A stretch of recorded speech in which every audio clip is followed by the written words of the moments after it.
Joining us, Democratic Senator Ruben Gallego of Arizona. He's on the Homeland Security and Governmental Affairs Committee and is an Iraq War veteran. Senator, thank you for joining us. Thank you for having me. Where do you stand? Well, look, I think we all just saw some very tough images for 2 weeks now. 2 American citizens were gunned down and murdered by federal agents, supposedly on immigration enforcement. But in the end, we know the result is that there's been 2 civilians that have been killed. And in the meantime, until I have answers, until we start rectifying the situation, I cannot vote for funding an organization that's going to continue killing Americans. What does rectifying look like? I'm going to put up on the screen some of the thoughts that we've heard discussed. One of them is requiring DHS to cooperate with state and local investigations into incidents. That would include things like Renee Good and Alex Preddy. Requiring judicial warrants for arrests, requiring federal agents to identify themselves, limiting the mission creep of federal agencies, which means sending Border Patrol back to the border. Are these things that you're on board with? Exactly. Look, you're seeing what's happening right now is these massive surges and now escalating violence because also there's no accountability. So everything you're talking about right now, those create steps of accountability. Border Patrol needs to go back to the border. They're not trained for these urban situations. They're not trained to deal with U.S. citizens at the scale of what they're doing right now. They need to go and do what they do well, which is control the border. We need to have warrants because if there's no warrants, it's going to increase racial profiling. You have people entering people's homes, which creates a lot of friction. These are the kind of things that actually pen in, legal authorities when they're going way too far.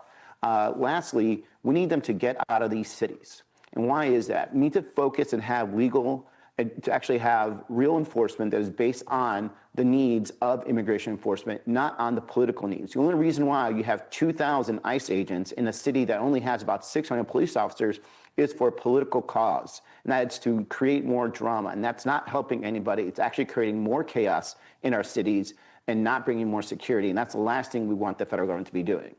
I just had Congressman Garcia on right before you. He thinks that ICE should be abolished. Do you agree? I didn't hear what he described as abolished, but there's always going to be an immigration enforcement. He says get rid of ICE and move it to a different agency.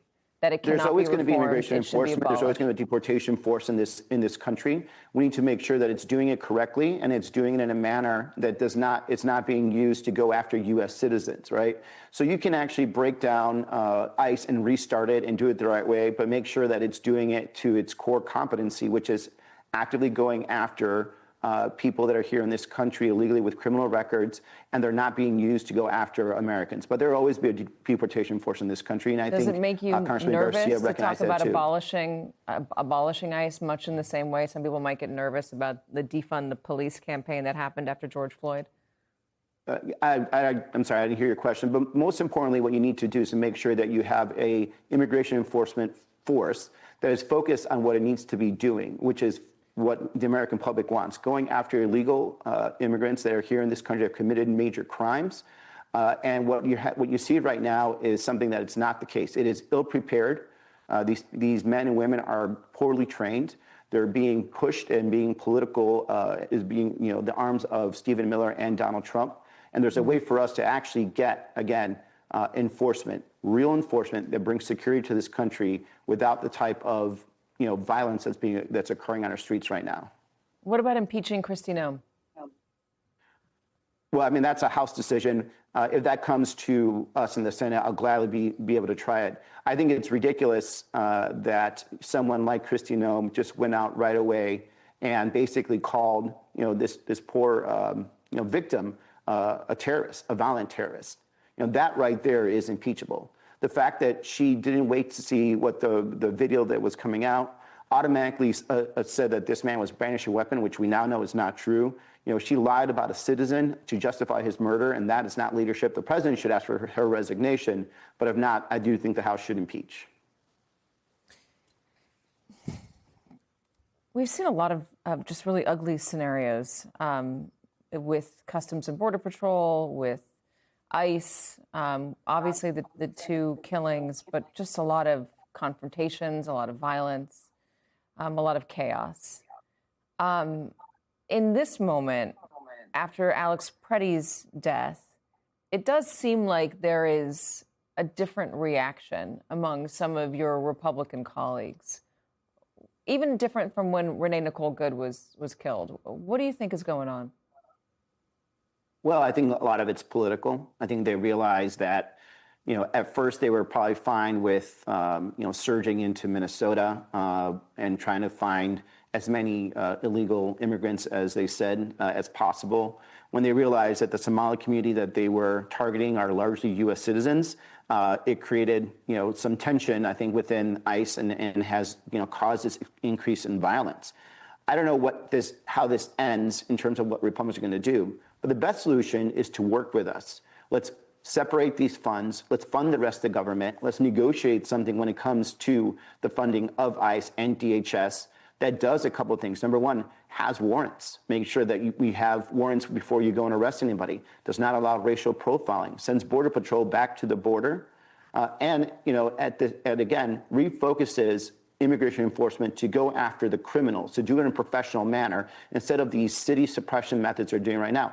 Let's be clear. If you guys remember at the beginning of the year, when the president and DHS were doing targeted immigration enforcement, there was very little pushback in terms of the public. It's when they're doing the racial profiling, when they're doing sweeps, when they're going door to door looking for people, that people are naturally going to push back because nobody likes an overt and strong-arm government coming after you and taking away your rights. Senator, we just got this note. I just got handed it right now. The chair of your committee, Senator Rand Paul, is asking for public testimony from ICE, CBP, and USCIS officials. He wants this on February 12th. Did you know about it? I assume you agree. I knew about 10 minutes before I got on on this interview. And yes, I do agree. It's not just us. The American public has a right to know what is happening with their taxpayer dollars. The American public has to know what is the decision-making process that is telling you that you have a right to basically ignore warrants. Right now, there's a sudden change that has gone through DHS that basically said they've been telling agents in the field that they could just go into somebody's house without a warrant. When did that happen? Who made that decision? Who actually put that order in? Because I think the American public has a right to know. How are you deciding who is a target? How are you deciding when and where you're going to be deploying these immigration forces? This is your taxpayer dollar. This is U.S. citizens being affected by the strong arm of government, and we have a right to know who is doing this, why they're doing it, and to what end they're doing it, and why they should even be doing it. Yeah, he wants it from Todd Lyons, who's the senior official performing duties of the director at ICE, Joseph Edlow, director of U.S. Citizenship and Immigration Services, also Rodney Scott, Customs and Border Patrol Protection. Would you also want to hear from Greg Bovino? Would you also want to hear from Tom Homan? Would you want to hear from Kristi Noem as well? Yeah, I'd like to hear everybody that's involved in the decision-making process and the execution side of these, illegal orders.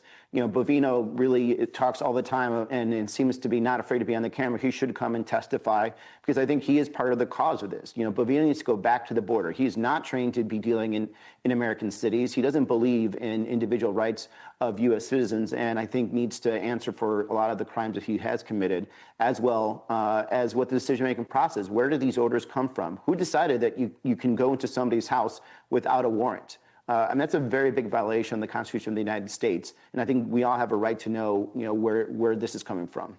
Yeah, it's a DHS memo. All right, Senator Gallego, thank you very much for joining us. I appreciate it.